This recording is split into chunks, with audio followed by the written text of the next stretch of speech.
오늘은 시편 73편의 말씀을 중심으로 하나님의 은혜 받은 자, 따랐습니다. 하나님의 은혜 받은 자. 아멘. 이 시간 하나님의 은혜가 넘치는 삶이 되게 간절히 축원합니다. 본문은 다윗 왕 시대에 성전에서 악기를 연주하며 찬양하는 직무를 맡았던 성가대 악사의 악사였던 아삽의 시입니다. 아삽은 참으로 경건했고 신실한 하나님 앞에 믿음의 사람으로 살았다는 겁니다. 그런데 아삽의 신앙은 뭐냐? 하나님께 정결하고 믿음 가운데 선하게 산 사람들은 복을 주시고 축복하신다는 것이 자신의 믿음이고 신앙이었습니다. 그런데 삶을 살다 보니까 그렇지 않은 면이 있었다는 겁니다. 하나님을 알지 못하는 악인들이 오히려 잘 되는 것도 보았습니다. 또 그들의 죽음이 고통 없이 죽는 것도 보았습니다. 그래서 그들이 마음이 아삽은 흔들렸다는 겁니다. 이것이 4절에서 12절까지 말씀입니다. 그래서 실족해서 넘어질 뻔했다라고 2절과 3절에 나와 있어요. 그래서 2절과 3절에 나는 거의 넘어질 뻔하였고 나의 걸음이 미끄러질 뻔하였으니 이는 내가 악인의 형통함을 보고 오만한 자를 질투했습니다. 악인들이 잘 되는 걸 봤을 때 나는 신앙으로 믿음으로 잘 사는 사람, 잘 믿는 사람들이 잘 되는 줄 알았는데 오히려 안 믿는 사람들이 그리고 악인들이 더 잘 되는 걸 보았을 때, 형통한 것을 보았을 때 내가 넘어질 뻔했고 내가 미끄러질 뻔했다는 겁니다. 그런데 오늘 말씀을 우리가 처음부터 끝까지 잘 읽어보고 또한 시편 73편 읽어보면요, 아삽은요 그 이후에 하나님의 큰 진리와 말씀을 깨닫는 은혜가 있었습니다. 그래서 18절에서 20절에 어떤 말씀이 나오냐, 악인은 결국 파멸이 되고 하나님께서 그들을 바로 멸망시켜 주십니다. 그리고 그들이 영화는 한순간에 불과했음을 내가 알았습니다. 그가 이후의 삶을 지나고 보니까 악인들은 결국 하나님께서 파멸시키고 그들의 끝은 별로 좋지 않더라는 겁니다. 그들이 바로 순간의 그런 영광은 한순간에 불과했다는 겁니다.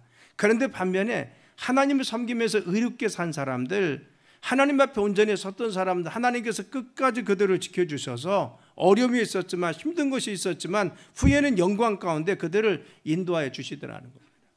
그래서 23절 말씀과 24절에 이렇게 써 있습니다. 내가 항상 주와 함께 하니 주께서 내 오른손을 붙드셨습니다. 주의 교훈으로 나를 인도하시고 후에는 영광으로 나를 영접해 주었습니다. 내가 지나고 나니까 내가 이전에는 회의도 있었고 때로는 흔들림도 있었는데 중요한 것은 하나님께서 정말 지나고 나니까 믿음 가운데 내가 살다 보니까 하나님께서 나를 세워주시고 견고하게 흔들리지 않도록 붙들어 주었습니다. 아삽이 이런 깨달음이 있고 은혜가 받기까지는 흔들림도 있었다는 겁니다. 그리고 마치 혼란스럽고 불안한 마음도 있었습니다. 그런데 은혜 받고 나니까, 하나님의 진리를 깨닫고 나니까, 하나님 만나고 나니까 그의 삶이 이전과 전혀 달라졌습니다. 그래서 마음속 확신과 믿음을 가지고 자신의 삶을 고백하며 살 수 있도록 하나님께서 그의 마음을 견고함으로 지켜주셨다는 겁니다. 여러분, 우리도 은혜가 정말 필요하고 은혜 받는 것이 중요한 것을 믿으시길 간절히 축원합니다. 말씀을 깨닫고 은혜 받고 말씀 가운데 거하는 것이 그래서 굉장히 중요한 것입니다. 말씀 속에서 깨닫고 은혜 받으면 우리의 삶에 확고함이 있고 우리의 삶에 견고함이 있어서 하나님께 영광 돌릴 수가 있는 것입니다. 이런 사실에 대해서 욥기 34장 32절 욥은 이렇게 고백합니다. 내가 깨닫지 못한 것을 내게 가르치소서. 내가 악을 행하였으나 다시는 아니하게 했나야 하느니라. 내가 깨닫기 전에는, 하나님 말씀에 은혜 받기 전에는, 하나님 말씀의 진리를 알기 전에는 내가 악을 행했었다는 겁니다. 내가 그르쳤었다는 겁니다. 내가 잘못 살고 판단했었다는 겁니다. 그런데 하나님 내 마음속에 진리를 깨닫게 해주시고 은혜 받게 하셔서 말씀을 체험하게 하셔서 우리의 삶을 진리 가운데 인도하여 주옵소서. 우리가 아삽과 같이 우리의 삶에 정말 체험하면, 주님의 은혜를 받으면 우리의 삶이 달라질 줄 믿습니다. 하나님의 은혜를 체험하면, 하나님 만나면 우리의 삶이 전혀 달라질 수 있다고 하는 겁니다. 그래서 늘 우리는 은혜를 간구하고 은혜를 사모해서 하나님의 은혜 받는 자가 되어야 될 줄 믿습니다. 자, 그러면 이와 같이 하나님의 은혜 받는 자 어떻게 됩니까? 첫째는 자신의 우매함, 무지함을 깨닫게 되더라는 겁니다. 오늘 20절로 22절에 보면요, 주여 사람이 깬 후에는 꿈을 무시함 같이 주께서 깨신 후에는 그들의 형상을 멸시하리이다. 내 마음이 산란하며 내 양심이 찔렸습니다. 라겠어요. 여러분, 또 22절 말씀에 보면은 내가 이같이 음의 무지함으로 주 앞에 짐승이요 나겠어요. 그렇죠. 내가 깨닫기 전에, 내가 정말 이 진리를 알기 전에, 하나님 은혜 받기 전에는 내가 이렇게 음의 무지한 것을 몰랐다는 겁니다. 내가 하나 미물인 짐승과 같이 내가 미련했습니다. 그때는 내가 깨닫기 전에는, 은혜를 처음 하기 전엔 내가 생각하고 판단하는 것이 우매하고, 그리고 또한 무지했음을 내가 고백합니다라는 것입니다. 아삽은 성령의 조명을 받아서 자신이 진리를 알 때까지, 그래서 그 말씀을 깨달을 때까지, 은혜 받기까지는 이와 같이 자신이 미련한 자인 것을 후에 은혜 받고 나서 알게 되었다는 겁니다. 이전에 자신이 판단한 것이 옳은 줄 알았습니다. 내 삶에 무엇인가 명석한 줄 알았어요. 그런데 은혜 받고 나니까 그 모든 것이 내가 바로 하나님의 은혜를 체험하기 이전에 내 삶이라는 것은 음의 무지했음을 깨달았다는 겁니다. 그래서 이전에 뭐라 했어요? 거의 넘어질 뻔했습니다. 이건 뭐요? 내가 넘어질 뻔할 정도로 내가 정말 시험 들고 어리석었음을 내가 고백하고 있는 것입니다. 왜 그렇습니까? 내가 하나님의 은혜를 받고 났더니 내가 은혜 받기 이전에 내 생각이나 모든 것은 우매무지했습니다. 이것을 고백할 수밖에 없는 것은 무엇입니까? 하나님이 우리를 향하신 비밀과 경륜과 뜻은요, 우리에게 모든 것을 다 오픈하고 보여주는 것이 아니라 때로는 숨길 때도 있다는 겁니다. 그래서 전도서 3장 11절에 하나님이 하시는 일의 시종을 사람이 측량할 수 없도다 하겠어요. 하나님이 하시는 우리를 향한 계획과 그리고 뜻과 하나님의 섭리는요, 우리가 우리의 머리로 측량할 수가 없습니다. 우리의 생각으로 예견할 수가 없습니다. 때로는 하나님의 그 뜻과 섭리는 너무 크고 위대하고 깊어서 우리가 다 헤아릴 수 없다는 겁니다. 우리의 짧은 생각이나 식견으로는 하나님의 계획, 뜻, 우리를 인도하심을 다 이해할 수 없다는 겁니다. 그래서 우리는 우리의 삶의 믿음의 삶을 사는 사람들은 삶이 어떠한 모순이 있을지라도 그 순간 하나님을 원망하고 불평해서는 아니 됩니다. 왜? 주님의 뜻이 어디 있는지, 어디로 가는지 우리가 알지 못하기 때문에 그렇습니다. 우리가 삶을 살다 보면 우리의 뜻대로, 우리의 생각대로, 우리가 원하는 대로 되지 않는 경우가 간혹 있습니다. 중요한 것은 원망하지 말라는 거죠. 왜? 주님의 뜻이 무엇인지를 알지 못하기 때문에 그렇습니다. 그래서 전도서 7장 14절 하반절에 이렇게 있습니다. 하나님이 두 가지를 병행하게 하사 사람을 그 장래를 능히 헤아려 알지 못하게 하셨느니라. 우리는 장래일을 헤아려서 알지 못하도록 하나님께서는 우리를 바로 이와 같이 막아주셨습니다. 그런데 중요한 것은 무엇입니까? 바로 우리의 삶 가운데 이와 같이 장래일을 알지 못하게 하였는데, 중요한 것은 14절 상반절에 이렇게 써 있어요. 형통한 날에는 기뻐하고 곤고한 날에는 내가 하나님 앞에 생각한다 했어요. 우리는 장래일을 알지 못하기 때문에 내일이 우리를 어떻게 진행할지 모르기 때문에 내가 형통한 일이 오늘 있으면 우리는 기뻐해야 됩니다. 하나님께 영광 돌려야 됩니다. 그런데 나에게 곤고한 날이 왔어요. 내가 정말 힘들고 어려운 순간이 왔습니다. 이때는 어떻게 합니까? 우리는 하나님 앞에서 주님의 뜻과 섭리를 기억하면서 하나님께 기도하면서 참고 인내하면서 하나님 앞에 나가는 것이 중요하다. 너희가 곤고한 날에는 하나님을 생각하라겠어요. 그래서 기쁜 날에는 우리의 삶에 나는 내일이 어떻게 될지 모릅니다. 그런데 중요한 것은 하나님 우리의 삶을 인도하심을 우리는 믿습니다. 그의 섭리를 확신합니다. 그렇기 때문에 우리는 내 삶에 기쁨이 있으면 하나님께 영광 돌리면 됩니다. 내 삶에 곤고함이 있으면 주님께 맡기고 기도하면서 하나님께 신앙으로 믿음으로 하나님께 나가면 하나님께서 우리의 삶을 인도하여 주시는 것입니다. 우리는 우매무제하지만 하나님 인도하심을 믿고 늘 하나님 섭리 가운데 순종하며 나갈 수 있어야 된다는 겁니다. 그래서 우리는 하나님의 은혜를 받으면, 하나님 만나면 깨달으면, 나는 미련하구나, 나는 미래 알지 못하는구나. 그래서 순간순간 주님 의지해야지 이 마음을 가지고 살 수가 있다는 겁니다. 두 번째, 우리가 하나님의 은혜 받은 자는 어떻게 삽니까? 모든 염려를 주님께 맡기고 주님과 함께함으로 행복한 삶을 살아갑니다. 이것이 은혜 받은 사람입니다. 은혜 받은 사람은요, 하나님의 인도하심을 믿기 때문에 늘 기쁩니다. 순간순간 하나님의 함께하심을 믿기 때문에 늘 행복하고 소망이 있습니다. 그래서 23절과 24절의 말씀에서 내가 항상 주와 함께하니 주께서 내 오른손을 붙드셨습니다. 주의 교훈으로 나를 인도하시고 후에는 영광으로 나를 영접하십니다. 중요한 것은 순간순간 우리가 지날 때 하나님이 함께하는 사람은요, 진정으로 행복해질 수가 있습니다. 내가 주님의 은혜를 체험하면, 하나님 은혜 받으면, 우리의 삶 가운데 주님 만나면 우리의 삶 안에 함께 하신다는 확신이 듭니다. 그래서 믿음의 사람들은 어려움을 당해도 곤고함이 있어도 흔들리지 않습니다. 왜? 그럼에도 불구하고 주님이 나와 함께 계세요. 내 환경의 불안함과 어려움 속에서도 주님이 나를 지금도 붙들고 계시고 당신의 오른손을 통해서 우리를 굳건하게 잡아주신다. 그렇죠. 주께서 내 오른손을 붙잡아 주신다. 하나님께서 우리가 어려움 속에 있을 때, 곤고함 속에 있을 때 우리의 오른손을 잡아주셔서 우리 인도하여 주십니다.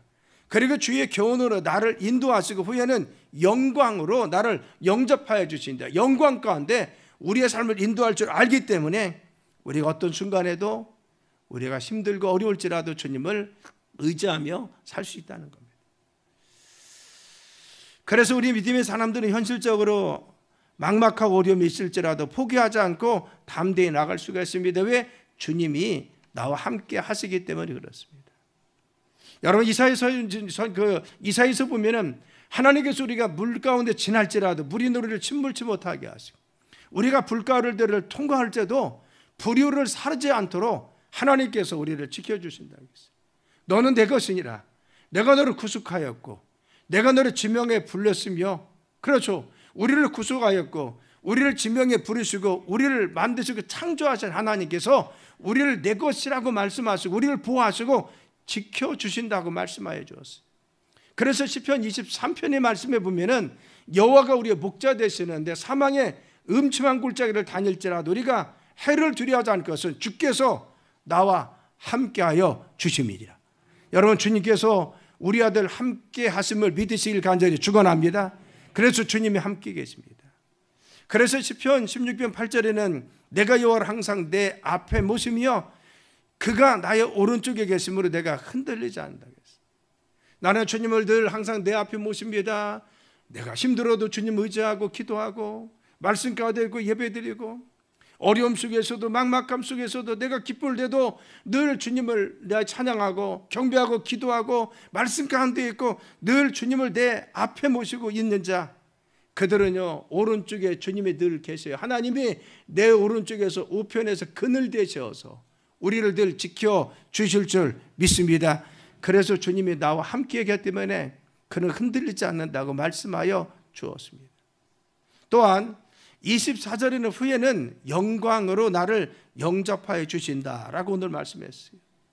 그래서 내가 흔들리지 않고 하나님 말씀 가운데 견고하게 주님 부여잡고 그 앞에 섰더니만 하나님이 후에는 영광 가운데 나를 영접하여 주셔서 바로 우리의 삶에 바로 이끌어 주시다는 겁니다. 사랑 여러분, 우리가 고난도 어려움도 주님 바라보면서 이겨내면, 믿음 가운데 있으면, 주의 은혜 가운데 있으면 주님께서 영광으로 우리의 삶을 이끌어줄 줄 믿습니다. 그래서 고린도서 4장 17절 말씀에 우리가 잠시 받은 환난에 경한 것이 지극히 크고 영원한 영광에 중한 것을 우리에게 이루게 하심이라 했습니다. 내가 잠깐 당한 고난은 경한 것이라는 것입니다. 이것은 잠깐 지나가는 것인데 영원한 하늘의 귀한 영광으로 채워질 줄 믿습니다. 그래서 로마서 8장 18절에 생각건대 현재의 고난은 장차 우리에게 나타날 영광에 좋게 비교할 수 없다 하겠어요. 여러분, 어려움이 있습니까? 시험 가운데 있어요. 내가 환난과 고난이 있습니까? 여러분, 이 순간 주님만 바라보고 주님 앞에 은혜 받는 삶이 되길 간절히 축원합니다. 흔들리지 않고 주님 앞에 서서 예배드리고 은혜 가운데 말씀 가운데 있으면 하나님의 은혜가 우리의 삶에 넘치면 우리의 삶의 영광 가운데 우리를 바로 채워주셔서 하나님 영광의 은혜로 이끌어줄 줄 믿습니다. 그래서 세 번째 우리는 어떻게 해야 됩니까? 하나님의 은혜를 사모하며 살아야 돼요. 그렇죠. 바로 우리가 은혜를 삼하는 것이 중요합니다. 왜? 하나님의 은혜가 있으며 우리를 생명케 해주시기 때문에. 그래서 오늘 25절 26절 말씀이 이렇게 나와 있어요. 한번 읽어볼까요? 시작. 하늘에서는 주 위에 누가 내게 있으리요, 땅에서는 주밖에 내가 사모하리 없나이다. 내 육체와 마음은 쇠약하나 하나님은 내 마음의 반석이시요 영원한 분깃이니라. 아멘. 할렐루야. 그래서 하늘에서 누가 우리를 도울 수 있냐는 겁니다. 땅에서 우리가 사모할 것이 무엇이 있냐는 겁니다. 내가 사모할 수 있는 것은 하늘을 보아도 땅을 보아도 하나님밖에 없다는 겁니다. 그래서 우리 은혜 받은 사람들은, 믿음의 사람들은 하나님만 사모해야 될 줄 믿습니다. 그가 전날에 물질도 의지했습니다. 세상의 사람도 보았습니다. 믿음대로 살았는데 세상 사람도 보고 흔들렸습니다. 내 삶에 무엇인가 이루어지지 않는 것 때문에 마음의 요동도 있었습니다. 그런데 그것이 부질없음을 알았어요. 이후에 은혜 받고 나니까 하나님이 나와 함께 계심을 믿었어요. 은혜 받고 나니까 하나님이 함께 하신 믿음이 생겼습니다. 그래서 흔들리지 않는 하나님이 함께 하신다는 사실을 믿었을 때 그의 삶을 견고하게 설 수가 있었다는 겁니다. 그래서 시편 146편 3절로 4절에 귀인도 의지하지 말며 도울 힘이 없는 인생도 의지하지 말지니 그의 호흡이 끊어지며 흙으로 돌아가서 그날에 그의 생각에 소멸하리로다. 세상인들 사람 의지하지 말라는 거예요. 너희들 환경에 너무 그것이 좌우되지 말라는 겁니다. 너희들의 삶의 중에 되어지고 안 되어지는 이 문제 가지고 네 때대로 무엇인가 이루어지고 안 되는 거, 이것 때문에 너무 요동치지 말라는 겁니다. 중요한 것은 세상 의지하면 너희들이 세상에서 실망할 수밖에 없다는 거예요. 그런데 흔들리지 않는 우리 영원한 반석이 되시는, 우리의 요새가 되시는 하나님만 의지하라는 겁니다. 여러분, 요즘 국회의원 공천 때문에 어떤 분들은 배신을 당했습니다. 어떤 사람은 섭섭합니다. 이런 소리를 하기도 합니다. 물론 다 사정이 있을 것입니다. 우리는 알지 못합니다. 그래서 중요한 것은 사람을 믿으면 언제나 섭섭할 때도 있어요. 환경을 믿으면 무엇인가 우리가 배신감을 느낄 때도 있습니다. 우리의 삶에 무엇인가 세상 의지하는 것은 다 피조물에 불과한 것입니다. 그것은 한날 있다가 없어지는 것들입니다.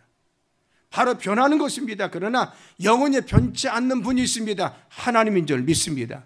하나님 우리의 반석이 되시고 우리의 요새가 됐습니다. 그래서 중요한 것은 하나님 번치 않으시고 우리를 끝까지 사랑해 주신다는 겁니다.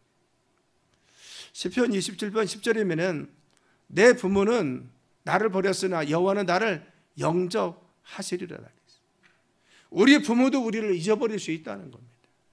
우리의 가까운 지인도 우리를 버릴 수 있다는 겁니다. 내가 주변 사람에게 배신당하고 실망할 수도 있다는 겁니다. 그러나 우리가 영원히 실망치 않고 우리를 배반치 않고 사랑하시는 분이 누굽니까? 하나님이 있습니다. 세상 사람들이 다 버릴지라도, 세상을 보고 내가 실망할지라도 하나님 바라보면 우리가 실망하지 않을 줄 믿습니다. 하나님의 사랑이 우리를 끝까지 지켜주시고 인도하여 주십니다. 그래서 주님의 은혜 가운데 있는 자, 하나님 은혜 받은 자는 변치 않는 하나님의 사랑을 받기 때문에 늘 기쁨 가운데 거할 수 있는 것입니다.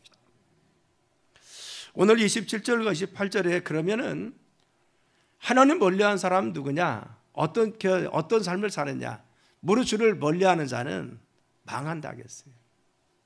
하나님을 가까이 하는 것을 보기인데 멀리하는 사람은 망합니다. 음녀같이 주를 떠난 자를 주께서 다 멸하리라. 그들의 삶은 요동치는 것이 하나님 멀리하면 믿음 가운데 있지 않으면 하나님께서 그들의 삶을 돌봐주셔야 합니다. 그런데 하나님을 가까이하며 보기라. 따랐습니다.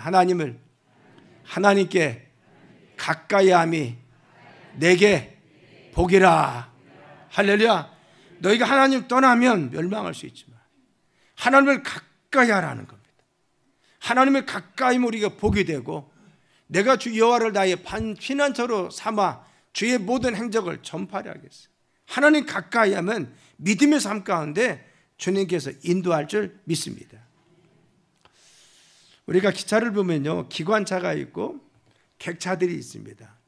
요즘은 기관차가 힘이 좋아서 객차가 타다 보면 제가 16번째 칸, 17번째 이렇게 가더라고요. 요즘에 그렇게도 많이 있어요.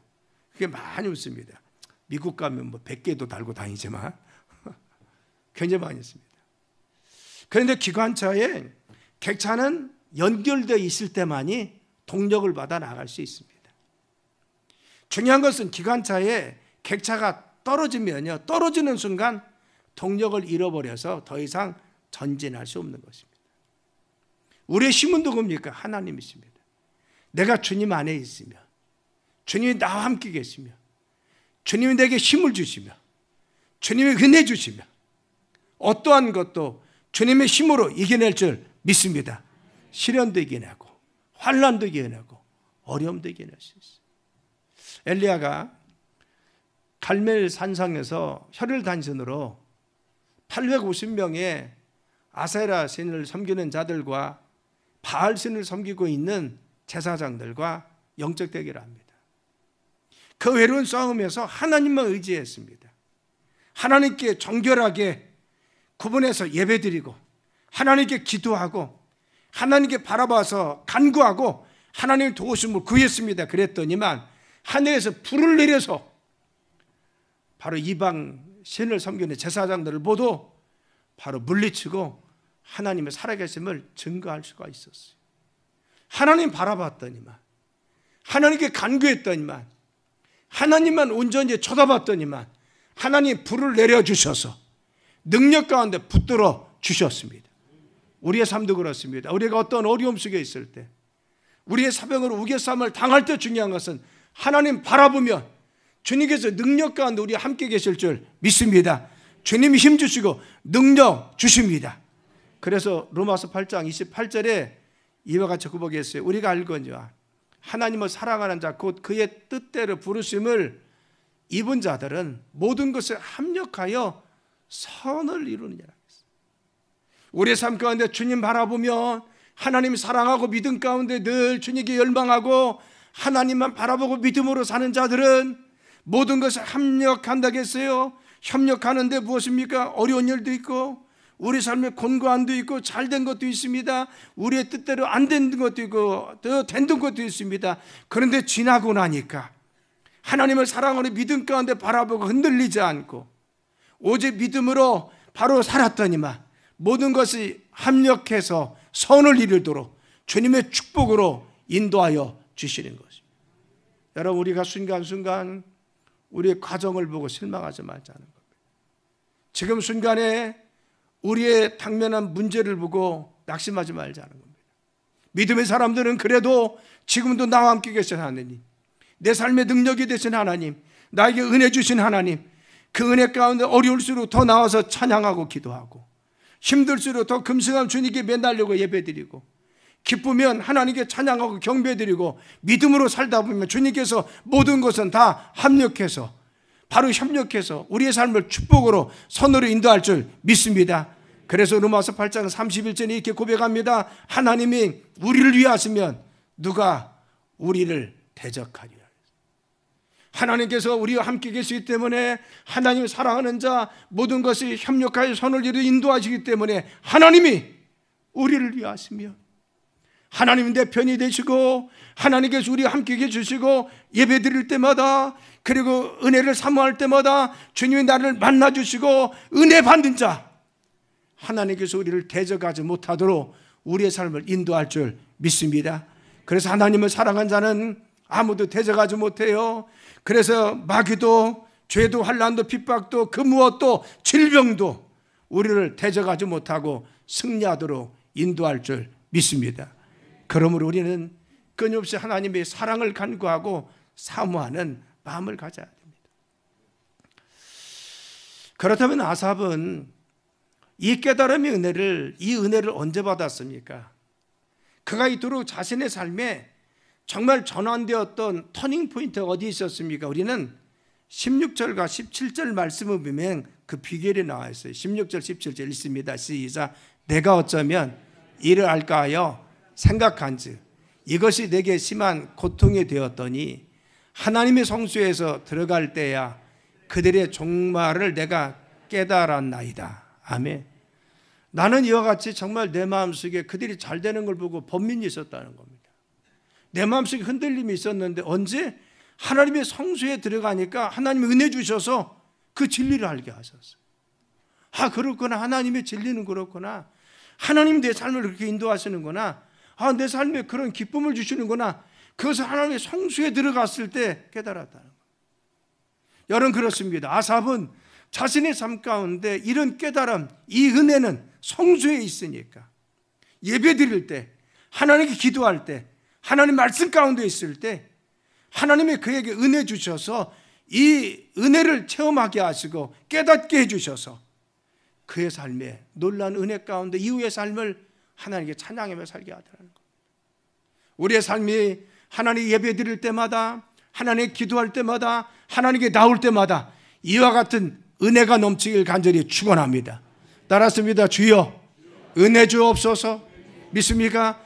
내가 공동체 성경 읽기를 할 때나, 하나님께 예배 드릴 때나, 그리고 기도할 때나 하나님 만나는 체험이 있어야 돼요. 누구 같이? 아삽과 같이 하나님 만나면요 우리의 삶이 달라집니다. 여러분들이 잘 알고 있었던 작곡가이자 피아니스트던 신상우 씨를 잘 압니다. 그는 하나님의 은혜라고 하는, 박종호 씨가 불렀던 하나님 은혜 있죠. 우리 게 박종호 씨 2번 다녀갔는데 이 찬양할 때 정말 너무 우리가 정말 감격스러웠잖아요. 또 뭐 축복하느라 기, 뭐 여러 가지 곡을 썼던 신상우 씨. 안타깝게 1966년생인데 2017년에 암 투병하다가 하나님의 부름을 받았어요. 서울대학교 작곡가를 나왔는데 그의 삶을 하나님께서 마지막까지 쓰십니다. 그가 1991년에 자기 가족 모두가 캐나다로 이민을 갑니다. 그래서 캐나다에 이민 가서 그는 방탕한 생활을 했다라고 그는 간증해요. 내가 방탕한 삶을 살았습니다. 하루는 친구들과 함께 밤새 술을 먹었다 합니다. 그러나서 친구들과 함께 친구 집에 새벽에 찾아갔대요. 그런데 그 친구 어머니가 믿음이 좋은 분이었는데 자기들을 위해서, 자기 신상우 씨와 그 아들 되는 그 자기 친구, 그리고 그 아들 친구들을 위해서 늘 기도했던 믿음이 좋은 어머니였다는 겁니다. 그날 어머니가 새벽에 들어온 그 신상우 씨를 데리고 새벽 예배를 갔다 합니다. 새벽 예배를 갔는데 한 구퉁이에서, 여러분 밤새 술 먹고 왔으니까 술 냄새도 났을 거고, 그리고 또 교회는 끌려갔지만 그런데 뭐 마음이 편했겠습니까? 갔다는 겁니다. 그런데 그날 새벽 예배를 드리고 기도 시간에 한없는 눈물이 쏟아지기 시작했어요. 나도 모르게 하나님의 은혜 가운데 눈물이 나기 시작하다는 겁니다. 근데 한참 울면서 눈물을 흘리고 있는데 주님이 자기 어깨를 만져주시고 감싸주신 하나님의 은혜를 체험합니다. 하나님 그를 만나주신 겁니다. 그 새벽에 술 먹고 친구 어머니한테 끌려서 갔는데 그 새벽에 헤엄없는 눈물을 흘리면서 하나님 만난 겁니다. 하나님 자기를 그래도 감싸주고 방탕한 자기를 안아주고 사랑하는 그 사랑을 깊이 느낀 거예요. 그런 그는 변화되었어요. 제가 간증을 듣다 보니 그 1994년에 제가 이런 곡을 썼는데 이런 것을 이렇게 간증한 것을 바로 제가 들었습니다. 그 이후에 그는 변화되었다는 거예요. 그래서 하나님 앞에 부름받는 그날까지 작곡가로서 찬양 사역자로서 하나님 영광 돌리며 살았습니다. 여러분 그렇죠?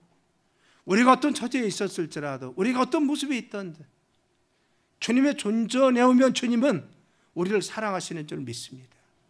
내가 쓰러질 때도 있고 나약할 때도 있어요. 그러나 우리 주님은 끝까지 우리를 사랑하시고 끝까지 안아주시고 우리가 은혜 주시고 나십니다. 그래서 우리의 삶에 은혜 받으라고 합니다. 너희들이 하나님 만나라고 합니다. 내 사랑을 너희들이 마음껏 받으라고 합니다. 이 진리 가운데 거하라고 합니다. 아삽이 주님이 성전에 왔을 때 그 하나님 만나 자신의 삶이 변화되듯이 우리는 예배 시간마다 주님 말씀을 들을 때마다 그 은혜를 만나고 그 은혜를 체험하고 하나님 만나는 영광의 순간들 되기를 간절히 축원합니다. 그래서 늘 사모해야 됩니다. 주님 나를 만나주세요. 나의 삶에 역사해 주세요. 나의 삶에 말씀해 주세요. 우리의 삶에 은혜 주셔서 승리하게 도와주시옵소서. 이제 말씀을 맺습니다. 우리 인생 여정은요, 우리의 뜻대로 되는 것이 아니라 하나님의 은혜 가운데 되어짐을 믿으시길 바랍니다. 오직 하나님의 은혜가 있어야만이 우리의 삶에 정말 능력 가운데 승리할 수 있습니다. 우리 은혜를 깨닫게 되면요, 내 생각이 짧구나, 내 지혜가 짧았구나, 나의 무능함을 깨닫고 나의 부족함을 깨닫습니다. 또 은혜를 체험하면요, 너무 기쁘고 행복합니다. 왜? 하나님이 나와 함께 계신 것을 알아요. 은혜 받고 주님 만나고 나면요, 내 삶에 늘 기뻐요. 내 삶이 행복합니다. 힘들어도 그래, 주님이 내 기도를 들어주시죠. 내 마음도 아시잖아요. 우리의 마음속 깊이 있는 고통, 눈물 하나님이 다 알고 계시잖아요. 그래서 은혜 받고 나면요, 마음이 기뻐요. 행복합니다. 그래, 은혜 받고 나면요, 우리의 삶의 능력 가운데 승리할 줄 믿습니다. 그래서 은혜를 사모하고 나가면요, 은혜 가운데 우리를 만나 주셔서 행복하게 하고 승리하도록 승리하도록 이끌어 주십니다. 사랑 여러분, 하나님을 가까이 하길 간절히 축원합니다. 이것이 행복의 신앙생활의 최선을 다하고 예배 시간마다 은혜 받기 주님 은혜를 사모합니다. 나에게 은혜 주시고 오늘도 성령의 은혜를 깨닫게 도와 주옵소서. 공동체 성경 읽기 할 때도 기도할 때도 주님 나를 만나 주세요. 주님 은혜 가운데 늘 승리하는 삶 되시길 간절히 축원합니다. 오늘 주님의 은혜가 여러분의 삶과 가정, 심령 가운데 임했습니다. 이 은혜가 우리의 삶에 넘쳐날 줄 믿습니다. 기도합니다. 하나님, 은혜의 강물을 저희들에게 부어주시고 은혜의 강줄기를 저희들에게 뻗어주셔서 삶 곁에 있는 무성한 가지와 같이 우리의 삶에 풍성하신 주의 은혜가 있게 하시고 주의 축복하심이 넘치게 도와주옵소서. 오직 주의 은혜입니다.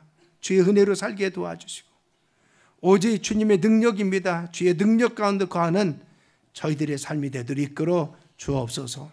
오늘도 나온 귀한 모든 성도들마다 지켜주시고 삶과 가정 가운데 승리하게 도와주옵소서. 나사렛 예수 면하니 모든 어둠은 떠나갈지어다. 흑암의 권세도 떠나갈지어다. 낙심도 떠나갈지어다.